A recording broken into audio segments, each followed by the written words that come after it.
Frank Pound here, technical advisor to the Space Force and Air Force Research Labs on the Hackasat program, which is why we're here today. I'm Aaron Myrick. I'm also a technical advisor for the U.S. Space Force on Hackasat. And we're going to talk about the evolution of satellites since they first started launching them. Let's go back. So when was the first satellite launched? 1957, I think. 57? Sputnik? Yeah. And that sort of started this whole space race that we're all like living in today. 1958, the United States launched Explorer in response to that.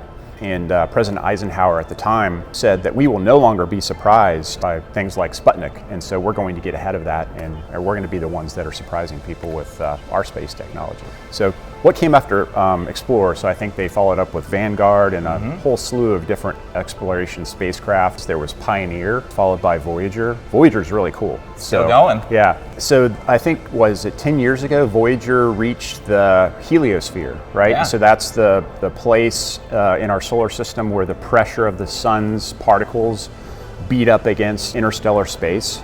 It's interesting to think about Voyager and the fact that it's still communicating back to the Jet Propulsion Laboratory using computers and software that was written almost 50 years ago.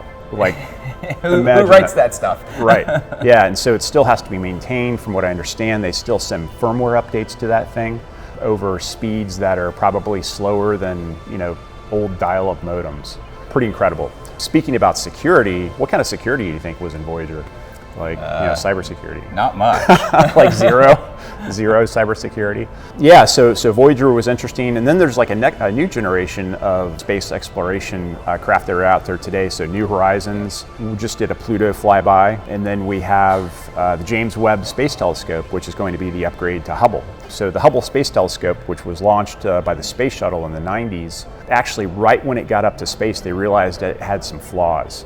The mirrors were not correct, and they had to quickly come up with a way to fix it. They scrambled and they figured out, we can correct this with software, but unfortunately, they didn't have a way to update that software remotely, so they had to do a spacewalk and sent 2 astronauts out there to replace the computers and the software. And now all those great images we have from Hubble are results of that. So you want to talk about some rovers? Yeah. So not many people know that Venus was actually the first planet that humans sent a vehicle to. The Russians did it first. They crash landed a vehicle there, and then in 1970, I believe, they got a vehicle all the way down to the surface of Venus and was sending messages back to Earth for 23 minutes. And there were temperature readings of over 450 degrees Celsius. Yeah, wow. So what's that in Fahrenheit? What's the equation? I can't recall it. It's like 700 degrees or something like that. So it was pretty hot, right? And so one thing that software was good at was working in high temperatures, but was it good at working under malicious actors, right? Like what we have here at Hackasat. What other rovers are there? There's the Spirit and Opportunity that are still roving around on Mars, Curiosity, Pathfinder was the first one to get to Mars and communicate back. Curiosity, Perseverance, I think. Perseverance, and they actually, I think they just launched a small helicopter from Perseverance, right? Yeah. Yep. Still all controlled by JPL, which is also controlling the Voyager spacecraft. So you have this sort of like contrast of ancient spacecraft that are still out there in space with like absolutely no sense of security whatsoever. And then you have these very modern spacecraft that are roving around on Mars that's probably still don't have a lot of thought put to cybersecurity.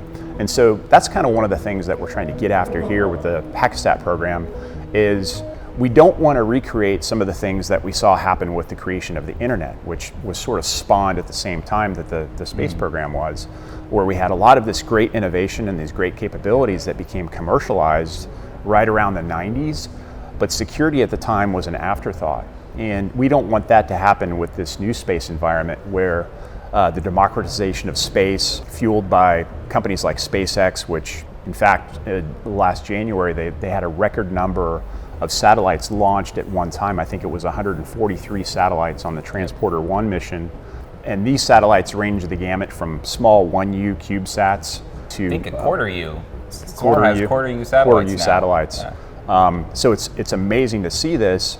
The thing that we're concerned about is with all of this new technology, who's thinking about cybersecurity. And again, that's what we're doing here with the Hackasat program, is trying to get ahead of some of those issues that might come about with the rapid pace of technology, to make sure that we're building spacecraft that are safe, resilient, and easy for everybody to use. Yeah, and going back to your the space helicopter, you can get the code, the flight code that they use for the that space helicopter off of GitHub.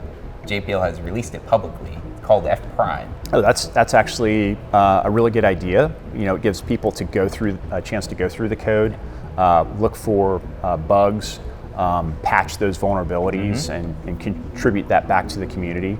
The same thing's going on here with Hackasat, and we'll have some of the best hackers in the world teamed up with some of the best aerospace engineers in the world, going through this contest to identify vulnerabilities and issues with the spacecraft that we're using as our test beds, and then teach the community at large how to avoid those kinds of mistakes. And when that kind of technology is in the hands of these really creative and smart people, we want to make it easy for them to apply these cybersecurity principles without having to think too hard about it. So it's super important, what we're doing here with Hackasat, that the techniques and the tactics and the new findings that we're discovering here are made available to everyone. And that vehicle has propulsion, doesn't it? It does. It does. It has propulsive capabilities.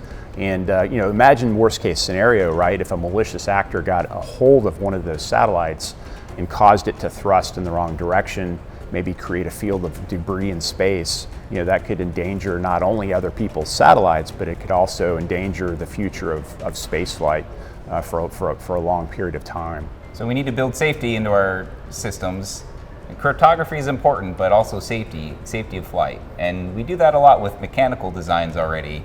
But from a software perspective and a security perspective, I think we need to do a little bit more. That's right, and we'll see that. We'll see a lot of the pitfalls with cybersecurity in space vehicles demonstrated here with Hackasat, and we'll also show some of the really super advanced techniques that we can use to mitigate those disasters.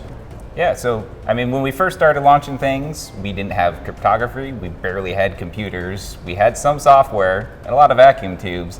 Now we got full-blown computers on board, going around up in space. We've introduced cryptography, so that's good. What's your password? I'm just kidding. Password 1. So we still got a long ways to go, but I think we're doing a lot better now. Yep, all the way from Explorer 1 to today, and in the future, it's going to be really cool to see where this goes next.